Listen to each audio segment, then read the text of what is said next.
Superman is the newest film written and directed by James Gunn, meant to kick off the new DCU. The logline is as follows: Superman must reconcile his alien Kryptonian heritage with his human upbringing. As a reporter, Clark Kent. As the embodiment of truth, justice, and the human way, he soon finds himself in a world that views these as old-fashioned. Superman was by far my most anticipated film going into 2025, and although it didn't exceed my expectations, it also wasn't a disappointment. The best part about this movie is definitely the casting and the world building. The cast in this movie is just perfect. Of course, David Corenswet and Rachel Brosnahan are excellent, but the standout for me was Nicholas Holt's Lex Luthor. Holt was eating this role up, and I love how despicable his character is written. He is such a hater in this movie, and it's awesome. Everyone fits their roles perfectly, and almost every character reflects their comic versions so well. This movie feels like a comic book brought to life with all the different sci-fi and fantasy elements, and it's not afraid to feel goofy or be itself. This movie has some breakneck pacing as well, as we are thrown right into the action.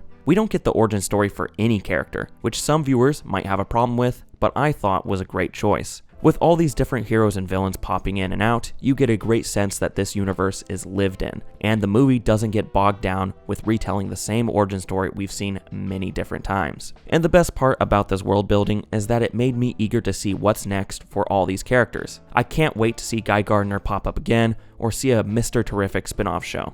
I just want more. I do have a few problems that held it back from being a phenomenal film. This movie really drags in the middle, as our heroes go to a certain location and meet a few characters that I thought were unnecessary or could have been tightened up. If they had written that section a little better and cut out a few characters, I think it would have improved the pacing and made the film feel less overstuffed, which is a complaint that I've seen many people levy at this movie. The cinematography was also a little hit or miss for me. I loved the camera movements during the action scenes, but I didn't quite like the color grading or the lighting. There's also a few shots that had questionable CGI. There's also the humor, which is something people have had an issue with when it comes to all of James Gunn's work. Although it's toned down in this movie compared to his others, there are a few jokes that didn't quite land, and one or two beats where a joke undercut an emotional moment. But it wasn't so bad that it compromised the movie, and for the most part, all of the humor was pretty great. I would definitely recommend checking this movie out in theaters. It is such an entertaining time,